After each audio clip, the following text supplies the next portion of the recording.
Allah menyatakan mengenai azwajan, bahwa Allah menciptakan makhluknya itu berjodoh-jodoh. Itu ayatnya apa? Subhanalladzi khalaqal azwaja kullaha mimma tumbitul ardu wa min anfusihim wa mimma la ya'lamun. Oke, jodoh itu hanya laki-laki dan perempuan atau ada perjodohan-perjodohan yang lain? Tidak harus. Jadi misalnya air itu H2O, H hidrogen 2, oksigennya 1. Itu jenis perjodohan zat. Ya. Kalau asam sulfat H2SO 4. Kalau NH3 natrium 1, hidrogen 3. Ambune gak enak. Nah, Pak Esa malam hari ini diperjodohkan oleh Allah di dalam kemesraan aransemen cinta dan musikal yang luar biasa, direstui Allah langsung. Anda pikir gampang? Kalau tidak dijodohkan Allah emang gampang. Semua orang yang nyanyi itu yang bunyi dulu musiknya untuk menentukan kunci nadanya, ya toh? Baru yang nyanyi ikut atau disepakati dulu. Pak Esa nyanyi tidak ada rundingan dulu. Pokoknya dia bersuara begitu saja. Dan ternyata tidak ada masalah bagi Kiai Kanjeng untuk memasukinya, karena memang Allah sudah menjodohkan mereka. Kan begitu. Dan yang dijodohkan Allah adalah orang yang ikhlas dengan ikhlas. Ya Pak Muzamil, ada kalimat Allah yang negasinya Az-zaniyatu la yankihuha illa zanin. Oke. Kalau orang-orang yang penyelingkuh, dia tidak akan kawin dengan siapapun kecuali juga dengan penyelingkuh. Tapi orang-orang yang ikhlas pasti akan berjodoh dengan orang-orang yang ikhlas. Dan pada malam hari ini semua sampai yang ke belakang, sing ketok gak ketok, sing ning kono-kono, ning wit-witan, ning buk-buk, ning tembok-tembok, semua adalah orang-orang yang ikhlas pada malam hari ini. Dan kita akan diperjodohkan oleh Allah Subhanahu wa taala tidak hanya di dunia tapi juga di kampung halaman asli kita kelak, yaitu surga Jannatun Naim. Khalidina fiha abada. Coba tak tanya, Anda ini makhluk penduduk bumi yang sedang berjuang mencari surga, ataukah Anda ini penduduk surga yang sedang outbound di bumi? Outbound itu wong Jawa ngarani piye? Mampir ngombe, urip ning mampir ngombe. Dadi ini bukan tempat kita membangun sesuatu yang permanen. Ya, kalau mau bangun infrastruktur surga. Itu ya. Jadi kita ini penduduk surga karena Mbah Adam adalah penghuni surga, dan kita besok-besok akan menjadi penghuni surga. Dan sok pengajian ini meneh ya ning swarga ya.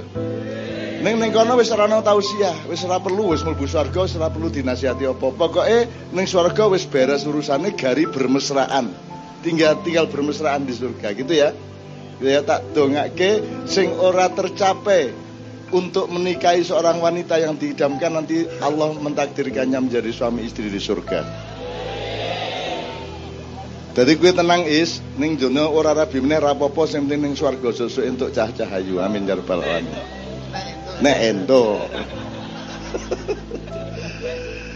Oke, secara serius saya habis ini saya mohon kepada ketua MWCNO, karena saya punya saran begini. Ini kan ada tantangan-tantangan kepada Nahdien dan Nahdlatul Ulama yang hubungannya sama perbedaan faham terhadap Islam.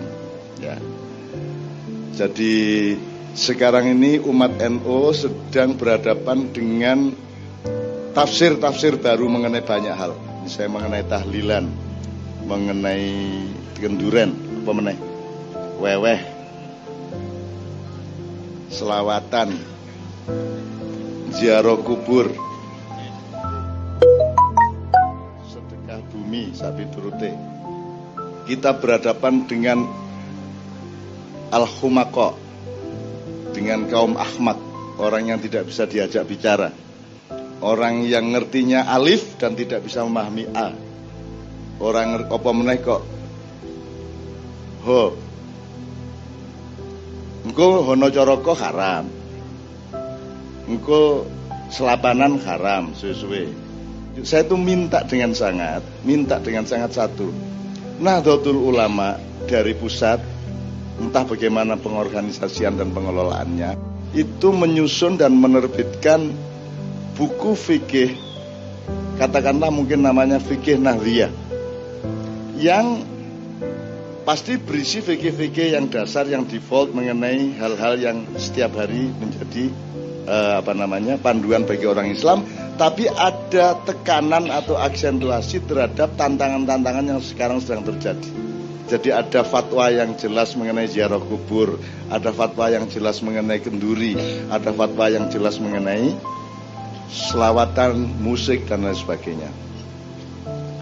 Panduan resmi dari Nahdlatul Ulama kalau ada, itu akan sangat bagus, sehingga kita tidak setiap kali buka meneh aku kudu jelaske meneh ibadah mahdhah begini, muamalah begitu dan seterusnya. Kalau ada buku panduannya tinggal dicetak kembali, dibagi, dan itu sebenarnya tidak ada masalah dengan semua paham-paham baru itu kalau Nahdliyin sendiri punya pemahaman yang cetha mengenai Islam. Sebenarnya pertahanannya cuma itu, tidak usah marah kepada orangnya.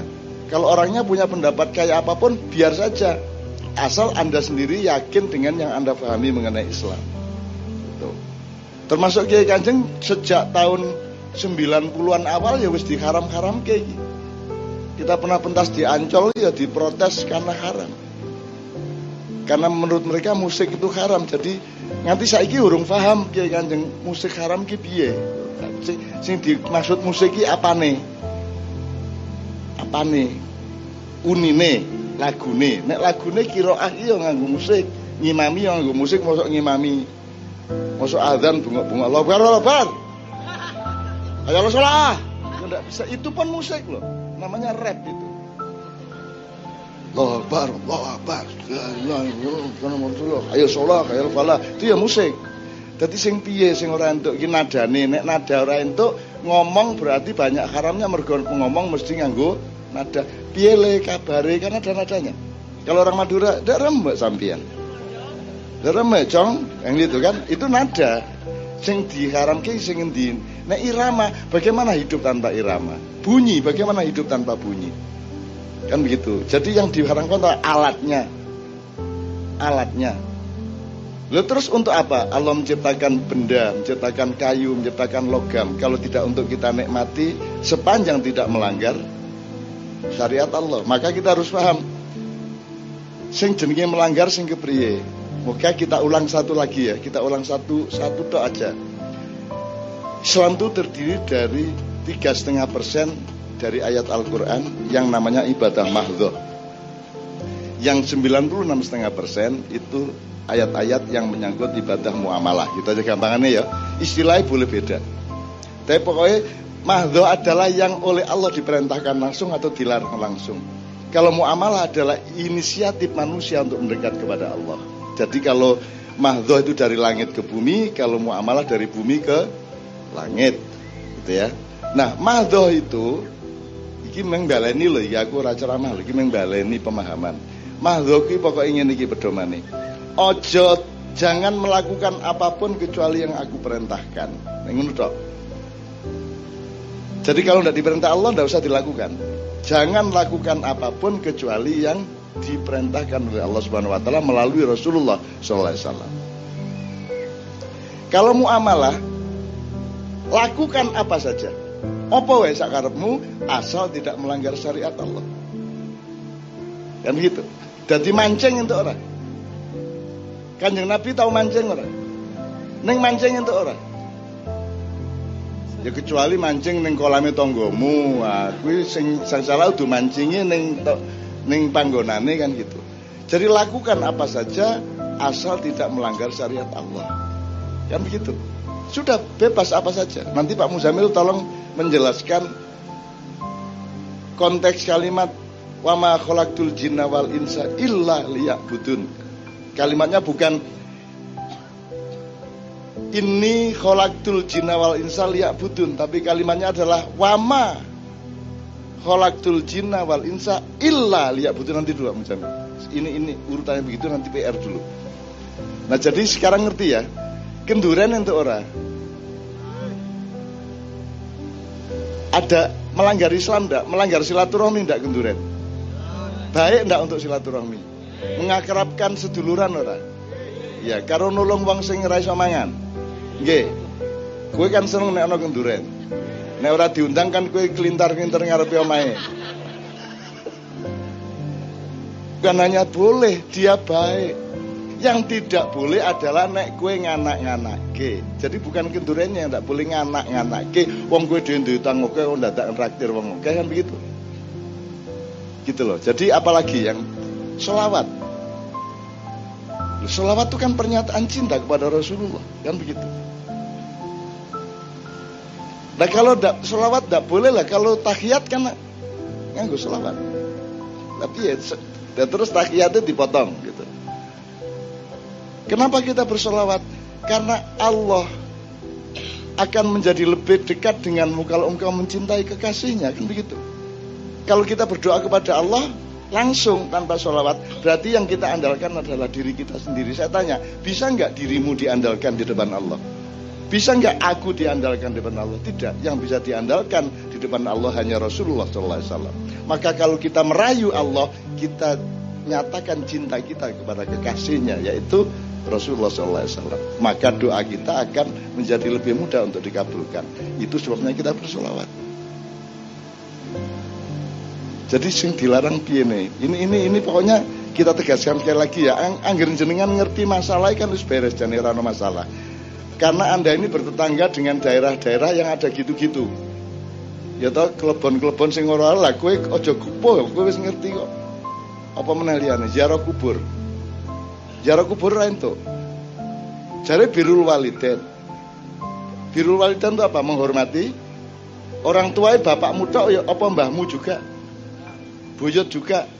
Canggah, Mbah Wareng, udeg-udeg, Dupa Bosok, apa meneh liyane? Gantung siwur.